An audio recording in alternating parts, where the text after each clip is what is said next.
નમસ્કાર, હું છું કૃપાલાલ. ખબર ગુજરાતમાં આપ સૌનું સ્વાગત છે. વાત કરી રહ્યા છીએ આપણે 2026ના વાર્ષિક રાશિ ભવિષ્યની. ત્યારે આપણી સાથે સ્ટુડિયો પર જોડાયા છે ડૉક્ટર નિલેશભાઈ વ્યાસ, કે જેઓ આપણને મિથુન રાશિ સુધી વાર્ષિક રાશિ ભવિષ્ય બતાવી ચૂક્યા છે. ત્યારે આજે આપણે વાત કરીશું કર્ક રાશિની. તો કર્ક રાશિના જાતકો માટે આવનારું વર્ષ કેવું રહેશે? ચોક્કસ. જય શ્રી કૃષ્ણ. 2026 કર્ક રાશિના જાતકો માટે કેવું રહેશે એ જોઈએ. દરેક વ્યક્તિઓને રાશિ વિશે જાણવાની બહુ જ ઈચ્છાઓ હોય છે. તો કર્ક રાશિના જાતકોને આ વર્ષ કેવું રહેશે તે જોઈએ. આ વર્ષ દરમિયાન કર્ક રાશિવાળા જાતકોને શનિની નાની કે મોટી કોઈ પનોતી નથી. એ માટે આપ નિશ્ચિંત રહેજો કે શનિ મહારાજની આપના ઉપર કૃપા રહેશે. આખું વર્ષ શનિ આપના ભાગ્ય સ્થાનમાંથી ભ્રમણ કરી રહ્યું છે. તમારા ધન ભાગ્યમાં વૃદ્ધિમાં વિલંબ ન થાય માટે શનિ મહારાજ આપને લાભ આપશે. તમે ભાગ્યને ચમકાવવા નવું આયોજન કરશો અને તમને તેમાં ધીમી ગતિએ પણ શનિ મહારાજ આપને સફળતા જરૂર આપશે. ભાગ્યની નિર્બળતાના કારણે કેટલાક વિપરીત સંજોગોનો આપને સામનો કરવો પડશે. ક્યારેક તમારો આત્મવિશ્વાસ ડગી જાય. ભાગ્ય વૃદ્ધિના પ્રશ્ને નાની મોટી તકલીફો રહે. ધંધાકીય ક્ષેત્રે અપડાઉન તો રહેતું જ હોય છે, પણ આ શનિ જે છે એ સમતોલન રાખશે. નવમ સ્થાનમાં રહેલો શનિ ભાઈબાંડુ સાથે વિચારોમાં મતભેદો ઉભા કરશે, માટે આપ ખાસ વાણી વર્તન વિચારપૂર્વક કરજો. ક્યારેક તમારી સાથે દગો કે વિશ્વાસઘાત થાય એવી શક્યતાઓ બનશે. ભાગ્યસ્થાનમાં રહેલો શનિ ધાર્મિક બાબતે ખર્ચના અનેક પ્રસંગો કરાવશે. વર્ષના પ્રારંભ દરમિયાન ગુરુની સ્થિતિ જોઈએ તો ગુરુ 12મા સ્થાને વક્રી થઈને ભ્રમણ કરી રહ્યો છે, જે આકસ્મિક કે આર્થિક નુકસાનના યોગનું કારક બનાવશે. ખર્ચનું પ્રમાણ વધવાના કારણે માનસિક ટેન્શન વધારશે. પરંતુ 1 જૂન 2024 થી ગુરુ આપની જ રાશિમાં ઉચ્ચ રાશિનો થઈને ભ્રમણ કરશે. તમારી વિચારસરણી તમને ધાર્મિક અને સેવાભાવી બનાવશે. તમારા આત્મબળ અને મહત્વાકાંક્ષામાં વધારો કરશે. તમને ઉમદા ધાર્મિક કાર્યો કરવાની રુચિઓ વધશે. તમારા સપનાઓને પૂરા કરવાના તમારે આ સમયમાં પ્રયત્ન કરવા પડશે. જ્યારે ગુરુ કેન્દ્રમાં હોય અને આપની રાશિમાં તો ઉચ્ચનો બની રહ્યો છે, તો આ ગુરુ તો આપને આ સમયગાળા દરમિયાન ખૂબ લાભ પાવાનો છે. તો ગુરુનો લાભ મેળવવો જોઈએ. ગુરુ આપની રાશિમાં આપનું સ્વાસ્થ્ય સુધારશે. આ વર્ષ દરમિયાન ગુરુની સંપૂર્ણ પંચમ દ્રષ્ટિ વિદ્યાસ્થાન ઉપર છે, સંતાન ભવન ઉપર છે. 7મી દ્રષ્ટિ આપના જીવનસાથીના સ્થાન ઉપર છે અને 9મી દ્રષ્ટિ પડી રહી છે કે ભાગ્ય સ્થાન ઉપર. તો આપની રાશિનો ગુરુ આપને ખૂબ લાભ પાવશે. આપના સ્વાસ્થ્યમાં સુધારો કરશે.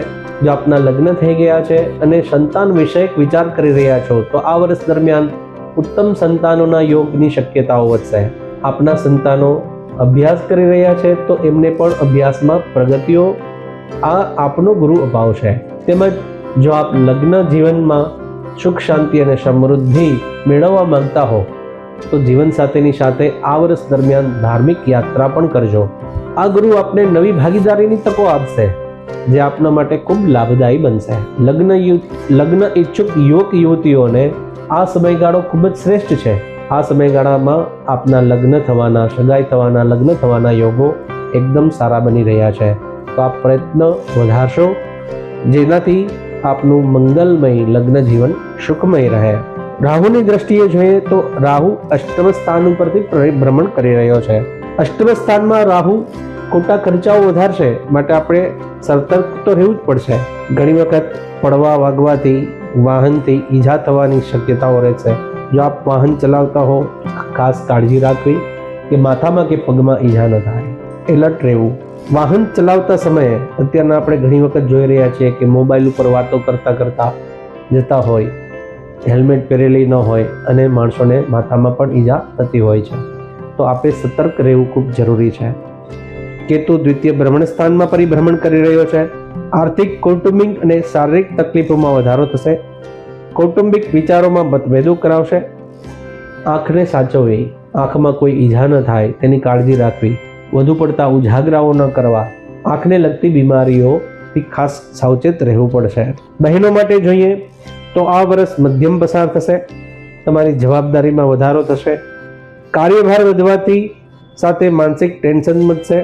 કૌટુંબિક તકલીફો વધશે. દાંપત્ય જીવનમાં આર્થિક બાબતે તકલીફો વધે. તમારી વાણીની કટુતાના કારણે કૌટુંબિકમાં મતભેદો ન થાય તેની ખાસ કાળજી રાખવી. વાણી વર્તન વિચારપૂર્વક કરવું જેથી ઘરના વડીલો સાથે મનદુખ ન થાય. સર્વિસ કરતા બહેનોને ઉપરી વર્ગ સાથે અણબનાવ બને માટે નોકરી દરમિયાન પણ ખાસ સાવચેતી રાખવી પડશે. હવે જોઈએ વિદ્યાર્થી વર્ગ માટે. વિદ્યાર્થીઓ માટે આ વર્ષ મિશ્ર ફળદાયી તો છે જ, પરંતુ ગુરુનું પરિભ્રમણ આપણી રાશિ ઉપરથી થઈ રહ્યું હોવાથી ગુરુની પંચમ દ્રષ્ટિ વિદ્યાસ્થાન ઉપર પડી રહી છે, તો સારા જ્ઞાનની પણ પ્રાપ્તિ થશે. સમયનો સદુપયોગ કરજો. ઇતર પ્રવૃત્તિમાં ધ્યાન ના આપી અભ્યાસમાં પૂરતું ધ્યાન કેન્દ્રિત કરવું જરૂરી બનશે. તો કર્ક રાશિવાળા વ્યક્તિઓને આ મિશ્ર ફળદાયી વર્ષ તો છે જ, તો આ વર્ષ દરમિયાન સારું ફળ મેળવવા માટે શું કરવું જોઈએ?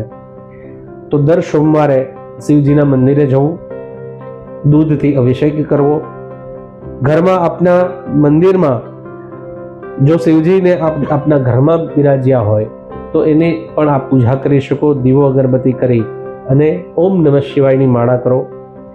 દર સોમવારે કોઈ ભૂખ્યા સાધુ ભિખારીને નાસ્તો આપો, ગાયને ઘાસ આપો અને સોમવારે શક્ય હોય તો સફેદ વસ્ત્ર પહેરો. સફેદ વસ્ત્રો ન પહેરવા હોય તો સફેદ રૂમાલ સાથે રાખો.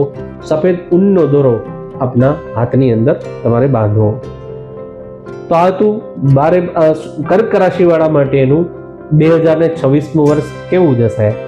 અસ્તુ, નમસ્કાર. તો જે રીતે આપણે વાત કરી, કર્ક રાશિના જાતકો માટે આ સમગ્ર વર્ષ છે એ મિશ્ર ફળદાયી રહેવાનું છે. ક્યાંક ને ક્યાંક વાણી, વર્તન અને વિચાર પૂર્વક વાપરવાની જરૂર છે. તો વિદ્યાર્થીઓ માટે પણ મધ્યમ ફળ રહેવાનું છે અને ખાસ કરીને પડવા વાગવાથી પણ સાવચેત રહેવાની જરૂર છે. જ્યારે આપણે ઉપાયો પણ જણાવ્યા છે, ત્યારે આવી જ રીતે હવે આપણે આખા વર્ષની રાશિ ભવિષ્ય માટે આગળના એપિસોડમાં વાત કરીશું સિંહ રાશિ વિશે. ખબર ગુજરાત સાથે જોડવા માટે નમસ્કાર.